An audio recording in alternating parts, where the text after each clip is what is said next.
Bonjour à tous, cette vidéo a pour but de vous montrer la coloration des macarons avec Power Flower. Comme vous le savez, la tendance est au non-azoïque, la tendance est à l'utilisation de colorants naturels et également respecter la législation. Nous avons donc réalisé un panel de couleurs extrêmement précis, prenant en compte les pertes des produits lors de la réalisation de la meringue, lors du pochage quand le récipient est mal corné et lors de la cuisson des macarons. C'est pourquoi nous avons fait notre test sur les 2 coques de macarons, incluant également la garniture. On s'est basé là-dessus pour pouvoir faire tous nos tests. Vous pouvez vous fier, les yeux fermés, à ce panel de couleurs.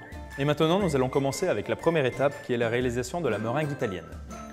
Je vais placer l'eau ici sur la plaque à induction. J'incorpore le sucre semoule et nous allons cuire jusqu'à une température de 119 degrés. Je vais en profiter pour pouvoir faire le mélange de blanc d'œuf cru et de mon temps pour temps.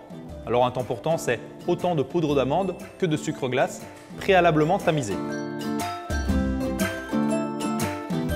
Et je vais réaliser le mélange à l'aide de la feuille.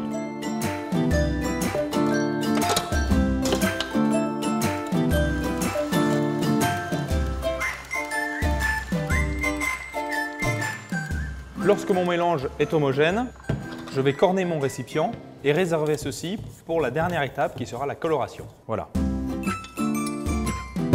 Je vais pouvoir maintenant placer mes blancs d'œufs et les prémonter à l'aide d'un fouet.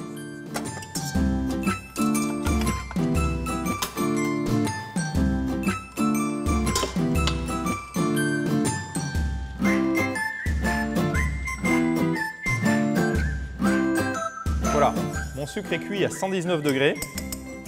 Je vais le verser sur les blancs d'œufs. J'accélère maintenant le batteur à pleine vitesse.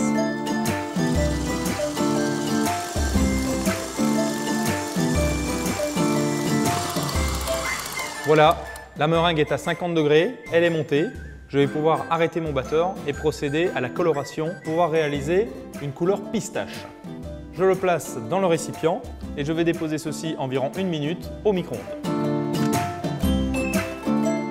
Je reprends mon mélange de tout à l'heure, temps pour temps et blanc d'œuf.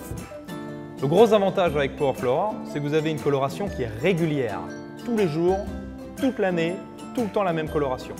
Je commence à mélanger comme ceci Power Flower à l'aide de la maryse. Vous voyez, on a une belle couleur verte qui apparaît. Maintenant, l'opération est simple. Je vais prendre une petite partie de mon mélange temps pour temps blanc d'œuf cru que je vais incorporer avec les Power Flower. Et ensuite, j'homogénéiserai le tout à l'aide de la feuille.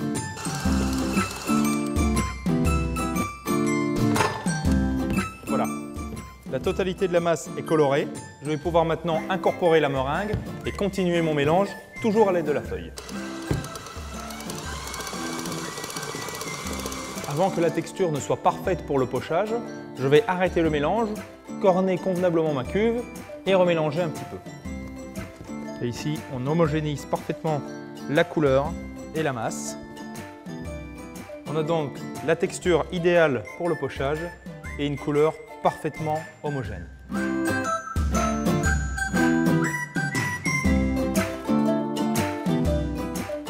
Lorsque les macarons sont cuits, nous pouvons les garnir à l'aide de notre garniture à la pistache. Que je vais maintenant les obturer comme ceci. Voilà, nous avons terminé de garnir les macarons pistache. Nous n'avons pas travaillé qu'autour de la couleur pistache, nous avons travaillé autour de tout un panel de couleurs que vous pouvez voir ici, du colorant naturel, non azoïque, en respectant la législation.